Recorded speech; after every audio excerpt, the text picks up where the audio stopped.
മുവായ് തായ് Asian ഗെയിംസിൽ ഇന്ത്യയ്ക്കായി മത്സരിച്ച് സ്വർണ്ണ മെഡൽ നേടിയ പൊയ്യ പൂപ്പത്തി സ്വദേശി ഏരിമൽ ഹർഷിൽ ഹരിദാസിന് ജന്മനാടിന്റെ ആദരം. ഹർഷാരവം എന്ന പേരിൽ സംഘടിപ്പിച്ച ചടങ്ങ് കായിക യുവജനക്ഷേമ വകുപ്പ് മന്ത്രി OJ ജനീഷ് ഉദ്ഘാടനം ചെയ്തു.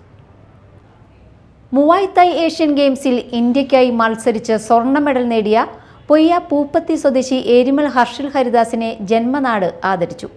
ഹർഷാരവം എന്ന പേരിൽ സംഘടിപ്പിച്ച ചടങ്ങ് കായിക യുവജനക്ഷേമ വകുപ്പ് മന്ത്രി OJ ജനീഷ് ഉദ്ഘാടനം ചെയ്തു. ഇന്ന് കേരളത്തിലും രാജ്യത്തുമൊക്കെ ഇത് പോപ്പുലർ വന്നുകൊണ്ടേയിരിക്കുന്നതേ ഉള്ളൂ.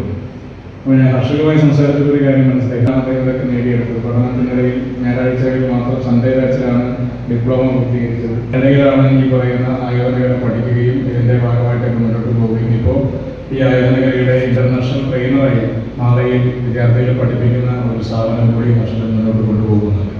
അവരവരുടെ കഠിനാധ്വാനത്തിൻ്റെ കൂടി ഒരു റിസൾട്ടാണ് കർഷകരെ സംബന്ധിച്ച് ഇതിൽ നേടിയെടുക്കാൻ വേണ്ടി കഴിയുന്നത്. അപ്പോൾ നേട്ടങ്ങളെല്ലായ്പ്പോഴും നമ്മൾ പല പല മേഖലകളിലാണ്, ഓരോരുത്തരുടെയും ഓരോ പ്രതിഭകൾക്കനുസരിച്ചിട്ടാണ് നേട്ടങ്ങളിലേക്ക് എത്തിച്ചേരാൻ വേണ്ടി കഴിയുന്നത്. തുടർന്ന് പൗരാവലിയുടെ ക്യാഷ് അവാർഡ് മന്ത്രി ഹർഷിൽ ഹരിദാസിന് സമ്മാനിച്ചു. മുവായ് തായിൽ ദേശീയ സ്വർണ്ണ മെഡൽ നേടിയ ധനഞ്ജയ് VS, കൃഷ്ണാമൃത് PA എന്നിവരെയും ചടങ്ങിൽ അനുമോദിച്ചു. പ്രശസ്ത ഫുട്ബോൾ താരം അഖിൽ പ്രവീൺ മുഖ്യാതിഥിയായിരുന്നു. പൊയ്യ ഗ്രാമപഞ്ചായത്ത് പ്രസിഡന്റ് ഔസേപ്പച്ചൻ ജോസ് അധ്യക്ഷത വഹിച്ചു.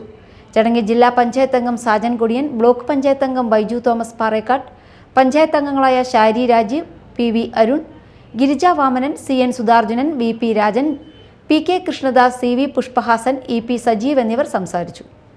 Media time, Mala.